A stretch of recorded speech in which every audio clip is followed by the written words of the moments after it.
Hello and a very warm welcome to Zunaira Azhar official. بہت لمبے وقفے کے بعد میں یہ وی لاگ ریکارڈ کر رہی ہوں. کچھ پرسنل ریزنس تھیں, کچھ مصروفیات تھیں. You all know I was travelling as well. کچھ سفر کے بعد کی تھکن, اس کے بعد کی کمٹمنٹس. جس چینل کے لیے میں کام کرتی ہوں اس چینل میں میری پروگرامز کی فریکوینسی بھی بڑھا دی گئی ہے, تو وہاں پہ مصروفیت زیادہ ہو گئی ہے. تو وی لاگس کے لیے ٹائم نکالنا, اور یہ ایک بالکل سیپریٹ پروڈکشن ہوتی ہے, کمپلیٹ کنٹینٹ جنریٹ کرنا ہوتا ہے, اس کے لیے میں ٹائم نہیں نکال پا رہی تھی, جس کے لیے میں بہت معذرت خواہ ہوں. بیکاز آئی نو بہت سارے لوگوں نے مجھے لکھا, ای میلز کی, میسیجز کیے کہ آپ نے شاید وی لاگس کرنے چھوڑ دیے ہیں. تو ایسا کچھ نہیں ہے, لیکن بیکاز یہ ایک بڑی پرسنل ایفرٹ ہوتی ہے, اٹس ون مینز آرمی اس طریقے کا یوٹیوب چینل چلانا, تو یہ اتنا ایزی نہیں ہوتا. بہرحال آئی ایم بیک, اور میں کوشش کروں گی کہ اس کو میں تواتر کے ساتھ, کنٹینیوٹی کے ساتھ آپ کے سامنے پیش کر سکوں جو بھی میرا انالیسز ہے. ایٹ دا سیم ٹائم کچھ ٹیکنیکل ایشوز بھی یوٹیوب کے اینڈ پہ ہمیں فیس کرنے کو مل رہے تھے, اور وہ صرف میرے ہی نہیں ایشوز, وہ تقریباً سبھی یوٹیوبرز فیس کر رہے ہیں. وہ ہے ویزیبلٹی کا ایشو. ہماری کئی ویڈیوز غائب ہو جاتی ہیں, کئی ویڈیوز اویلیبل ہوتی ہیں لیکن وہ کلک نہیں کر رہی ہوتی, پلے نہیں کر رہی ہوتی, اور لوگ پوچھتے ہیں کہ آپ نے کل کوئی وی لاگ نہیں کیا, اور ہم نے وی لاگ اگر کیا ہو تو وی آر سرپرائزڈ کہ لوگوں کو کیوں پتہ نہیں چل رہا کہ کوئی نیا کنٹینٹ ایڈ ہوا ہے ٹو دا چینل. تو یوٹیوب نے جو اس کی ملٹیپل ریزنز بیان کی ہیں, اس میں سے جو ایک ریمیڈی ہے وہ میں آپ کے ساتھ شیئر کر سکتی ہوں کہ سبسکرائبرز اگر سرچ کریں گے کسی ویڈیو کو تو وہ زیادہ ایزی ہوتا ہے, وہ زیادہ پاسبل ہوتا ہے کہ اگر ویزیبلٹی لو بھی ہے اس چینل کی کسی وجہ سے تو ان کو وہ ویڈیوز مل جائے گی.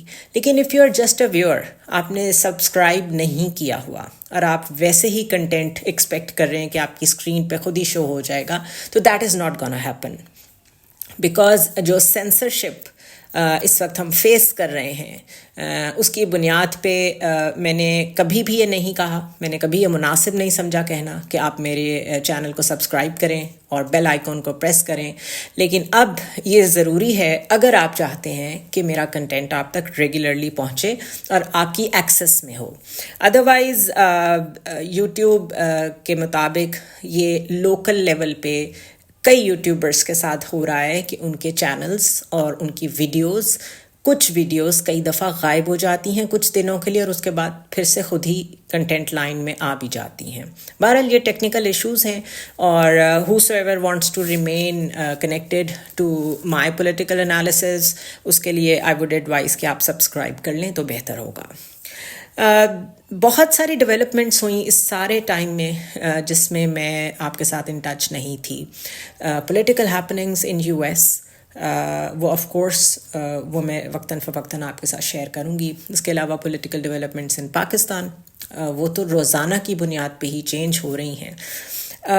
آج کی اگر میں صرف بات کروں, اسٹریٹ اوے آج کی خبروں پہ آؤں, تو ایک دفعہ پھر کاف لیگ, چودھری شجاعت ہمیں منظر عام پہ نظر آئے ہیں نواز شریف کے ساتھ. میں نے تھوڑی سی جو ہسٹری نکالی ہے کاف لیگ کی, اس کے مطابق پتہ یہ چلتا ہے کہ 1962 میں چودھری ظہور الہی جو چودھری شجاعت کے والد ہیں, وہ اس وقت کی مسلم لیگ انہوں نے جو فارم کی تھی اس کی طرف سے فرسٹ ٹائم الیکٹ ہوئے تھے member of national assembly. Staunch supporter of establishment, اور اسٹیبلشمنٹ کے ساتھ ہمیشہ سے بہت اچھے تعلقات رہے ان کے, اسپیشلی ضیاء دور میں.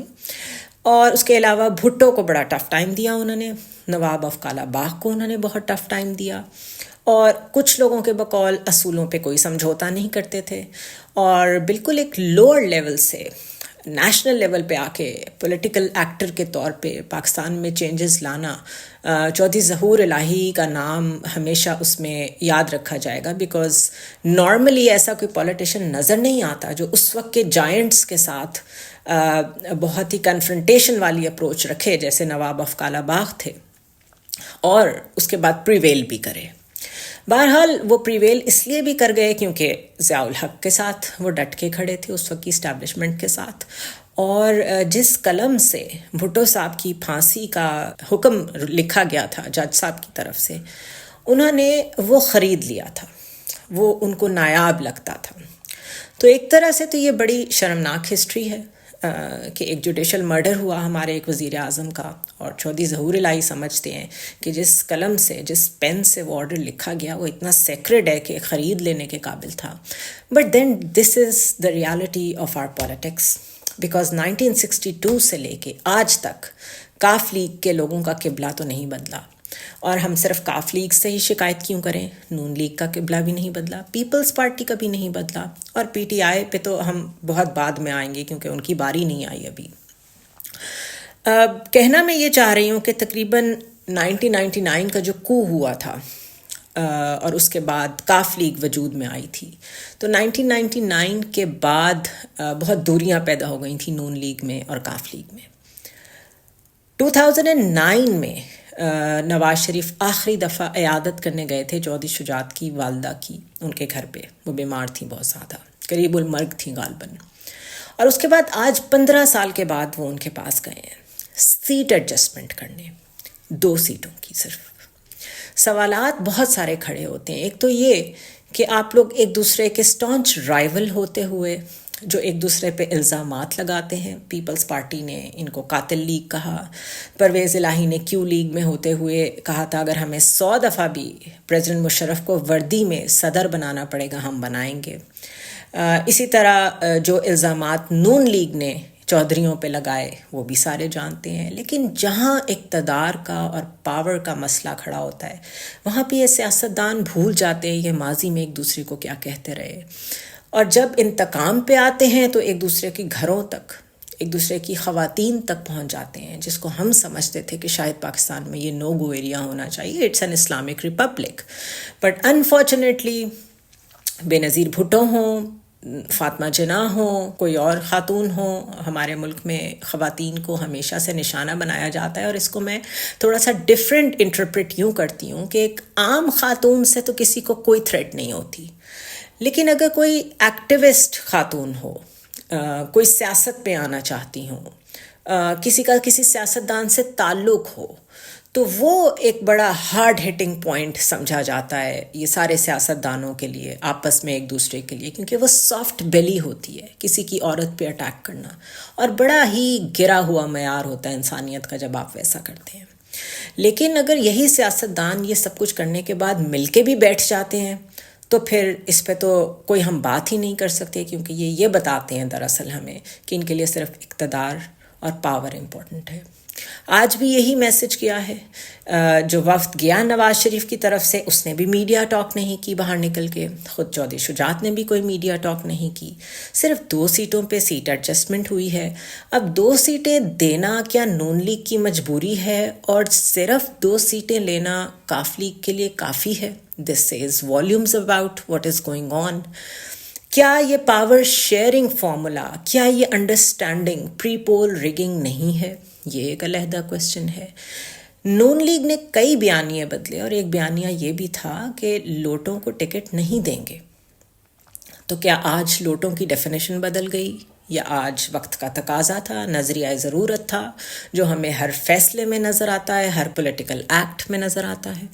ایٹ دا سیم ٹائم کل مولانا فضل الرحمان کی ملاقات ہوئی میاں نواز شریف سے، اور انہوں نے صدر بننے کی جو اپنی خواہش کا اظہار کیا، یہ ان کی بڑی پرانی خواہش ہے، اور اس کے بعد انہیں کوئی خاطر خواہ جواب نہیں ملا، تو آج وہ کہتے ہیں کہ جو حالات ہیں اس میں الیکشن ہی نہیں ہونے چاہیے، ماحول ٹھیک نہیں ہے.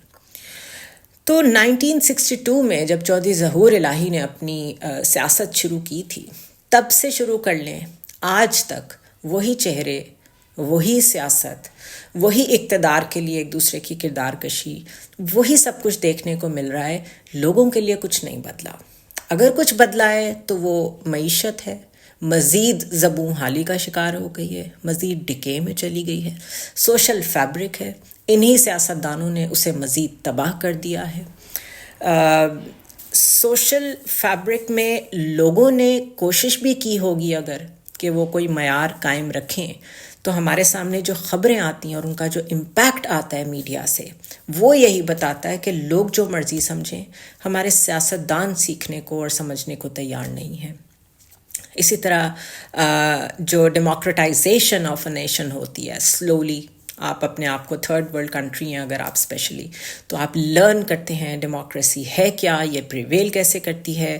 لوکل باڈی الیکشنز ہوتے ہیں، نیچے سے سیاست سٹارٹ ہوتی ہے، گراس روٹ لیول پہ لوگوں کے ساتھ کنیکشن ایک بنایا جاتا ہے، ایک کاؤنسلر کا، ایک اویلیبل یو سی کے چیئرمین کا ایک کنیکشن ہوتا ہے لوگوں کے ساتھ. اس کے بعد وہ آہستہ آہستہ لیڈر کلائمب کرتا ہے، Punjab assembly, Balochistan assembly, provincial assembly تک پہنچتا ہے، نیشنل اسمبلی تک پہنچتا ہے. لیکن ہمارے ہاں سب کچھ اوپر ہی اوپر طے ہو جاتا ہے. گراس روٹ از ڈیڈ. لوگوں تک نہ تو ثمرات پہنچتے ہیں کسی چیز کے، اور نہ ہی لوگوں کو انکلوسیو کرنے کی کوئی کوشش کی جاتی ہے. ابھی بھی آپ دیکھ لیں، صرف اور صرف power sharing formulas, understanding, seat adjustment, نئی نئی پولیٹیکل لینگویج آپ کو سننے کو ملے گی، جس کا صرف ایک مطلب ہے کہ آپس میں بندر بانٹ کر لیں، آپس میں حصے کر لیں اس ملک کے. اور وہ حصے بھی چلیں آپ کر لیتے، لیکن اس سے لوگوں کا کوئی بھلا ہوتا وہ بھی نہیں ہو رہا. تو یہ جو روز بروز 60s میں، even I go back to 50s کہ لیاقت علی خان ہمارے وزیر اعظم تھے، ان کا قتل ہوا، نوبڈی نوز کس نے کیا، کیسے کیا. اس کے بعد جو کچھ ذوالفقار علی بھٹو کے ساتھ ہوا، بلکہ ایک بڑی میرے خیال ہے شرمناک کہنا چاہیے خبر میرے سامنے ہے، جس میں سابق وزیر اعظم اور پیپلز پارٹی کے بانی بھٹو صاحب، جن کی میں بات کر رہی ہوں، ان کے قتل سے متعلق صدارتی ریفرنس سماعت کے لیے مقرر کرنے کا فیصلہ کر لیا گیا ہے. جس ملک کے ایکس پرائم منسٹر جن کا جوڈیشل مرڈر ہوا ہو، ان کے قتل سے متعلق صدارتی ریفرنس کو اب دائر کیا جا رہا ہے ان کی موت کے بھی 40 سال بعد. اور جہاں پر جنرل پرویز مشرف کی ڈیتھ کے بعد ابھی ڈسکس ہو رہا ہے کہ وہ جو ان سے متعلق ایک کیس تھا، کیا اس کو سنا جائے یا نہ سنا جائے، وہاں میں اور آپ کیا امید رکھ سکتے ہیں انصاف کی. اسی طرح جب ہمیں سپریم کورٹ کہتی ہے کہ الیکشن 8 فروری کو ہونا ہے، اور وہ آلریڈی آئین کو امپلیمنٹ کرانے میں ناکام ہوئی ہے، لیکن چلیں جیسے تیسے انہوں نے ڈیٹ دی ہے، ساتھ وہ ہمیں جرنلسٹ کو کہتے ہیں کہ آپ نے کوئی ایسی بات نہیں کرنی جس سے سیبوٹاج ہو الیکشنز کا ماحول.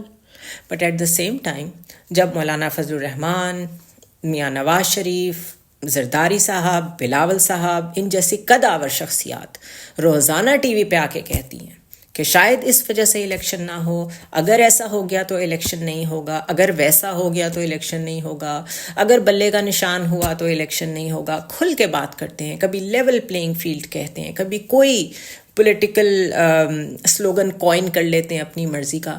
اس پہ تو سپریم کورٹ کبھی نوٹس نہیں لیتی. تو اگر قدغن لگتی ہے تو وہ صرف جرنلسٹ پہ. اس لیے میں نے کہا کہ جرنلزم کرنا اتنا آسان نہیں رہا. اور یہ جو ویڈیوز کی ویزیبلٹی کا معاملہ ہے، دس از آلسو سینسرشپ، یہ یوٹیوبرز فیس کر رہے ہیں. اینی وے، اگر کچھ چینج نہیں ہوا تو بھی اس پہ بات کرنی چاہیے، کیونکہ وہ بھی انفارمیشن ہے کہ کچھ چینج نہیں ہوا. اگر کچھ چینج ہو رہا ہو اس پہ بھی بات کرنی چاہیے. ابھی تک تو یوں لگتا ہے کہ پاکستان جو ہے وہ دائروں کے سفر میں ہے. ایک عام آدمی کو جان بوجھ کے معاشی مسائل میں پھنسا دیا گیا ہے. بس اپنے بلز کی فکر کریں، اپنے کچن کی فکر کریں، اور بھول جائیں جمہوریت کیا ہوتی ہے، فنڈامنٹل رائٹس کیا ہوتے ہیں، ووٹ کیا ہوتا ہے. وہ جو کہتے تھے ووٹ کو عزت دو، وہ خود کہتے ہیں کہ چھوڑیں بس سیٹ ایڈجسٹمنٹ کر لیتے ہیں. تو ڈکے کی طرف جا رہے ہیں ہم. It's very obvious, very clear, اس میں کوئی شک نہیں ہونا چاہیے کسی کو.